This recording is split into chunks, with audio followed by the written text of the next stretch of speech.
In the first 6 episodes of WhatIfTimeWrap, we've explored a world without the United States. We saw how China took over the global economy. India became a nuclear power.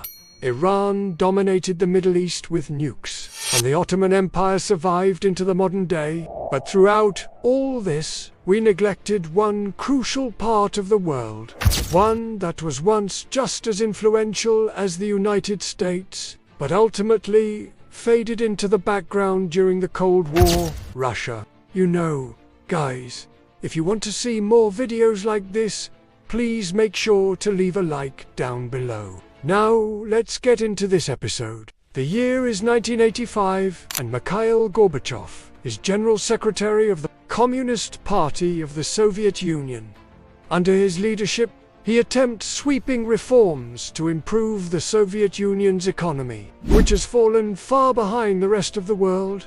While there is tension between the two superpowers, the Cold War is nowhere near as intense as in our own timeline because the Soviet Union is not seen as a threat by the United States, nor does it view America as a rival. After all, both sides are now firmly entrenched within their respective spheres of influence. There is no reason for either side to try and compete in areas outside of their own. But the Soviet Union's satellites in Eastern Europe are growing restless. One by one, they begin to defect, much to the chagrin of the Soviet leadership, who views these countries as theirs to control. The Soviet Union can't afford to lose any more territory. So, in order to keep its grip on power in the region, it must show force. Tensions begin to grow between Russia and the West, which is exactly what Russia needs to save itself.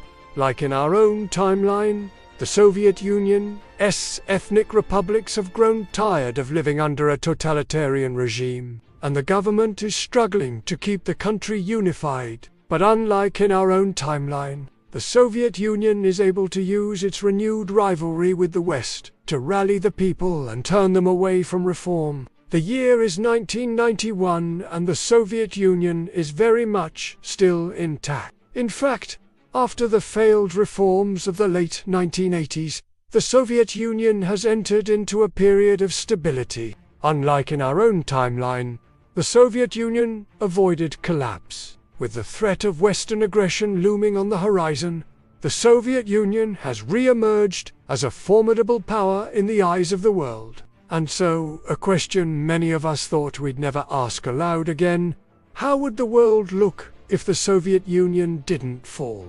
Over the next few decades, Russia, formerly the Soviet Union, would go on to transform itself into the world's dominant military and energy superpower. All of Russia's oil and gas reserves were transported via pipelines across Europe and Asia.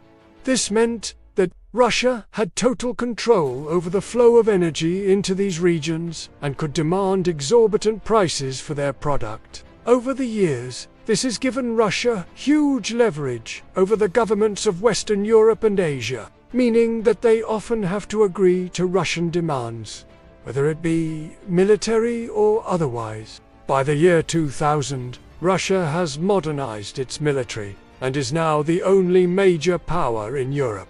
Its presence is felt across the continent, and nobody dares challenge it. NATO, which never reformed due to the lack of US involvement, was completely obsolete by this point and had dissolved into a group of independent European militaries. Russia's military presence also extends beyond Earth.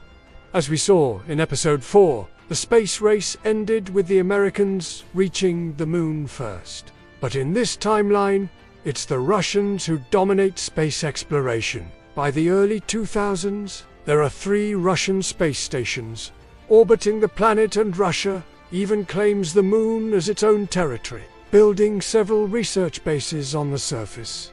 But Russia's resurgence doesn't end there. In this world, Russia is also a cultural powerhouse. Its propaganda films about a strong and powerful Moscow are watched from Berlin to Beijing. People around the world are beginning to feel nostalgic for the days of the Soviet Union, and many long for a return to its glory. Even people within Russia feel this way. Despite being born after its fall, Russia is now the world's dominant force, and it's clear that this won't change anytime soon. So now we come to the question, why did Russia take the throne?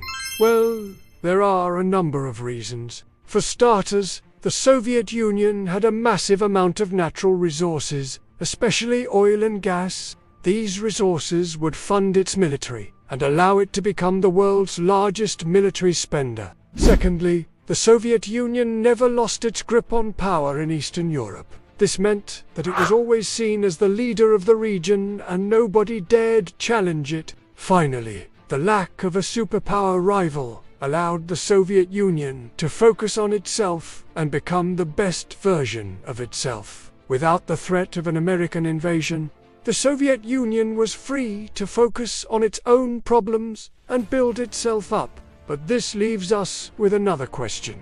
If Russia is so powerful, then why does it need China's help? Surely it can stand on its own, right? Well, yes, Russia does have a lot of power, but China has something it doesn't. Money. Despite being poor at the start of the game, Russia doesn't have much wealth to spare. Sure, it has some thanks to its natural resources, but nothing compared to the world's richest nation, China. China has enough money to buy all of Russia's weapons, meaning it doesn't need to rely on anybody else for military support. Also, with China's help, Russia is able to solidify its position in Asia.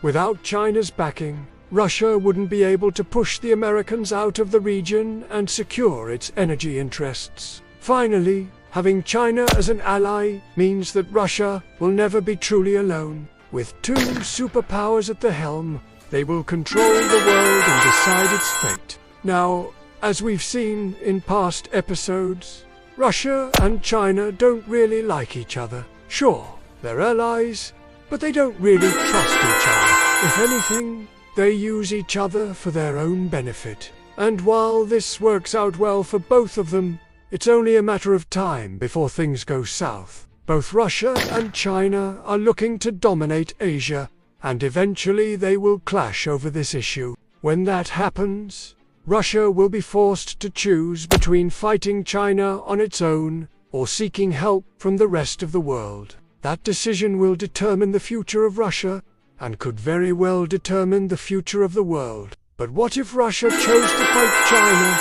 Well, that's a video for another day. As you've seen, Russia is a force to be reckoned with. It's the world's biggest military power, and it controls the flow of energy into Europe and Asia. But it's not perfect. It's isolated and poor compared to China. If it wants to succeed, it needs to be careful. It needs to play its cards, right? And most importantly, it needs to watch its back. The world is a dangerous place, and there are plenty of people who would love to see Russia fall. But do you think Russia will make the right decisions? Will it play its cards right? And will it stay on top? Only time will tell. What's certain, though, is that Russia is back, and it's here to stay.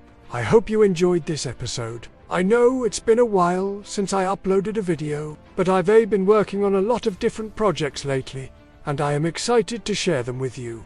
I'm also excited to hear your thoughts on this episode. Do you think Russia would have become so powerful if the Soviet Union hadn't fallen? What do you think would have happened if Russia had chosen to fight China? Let me know your thoughts in the comments down below. Thank you all so much for watching, and I'll see you all next time.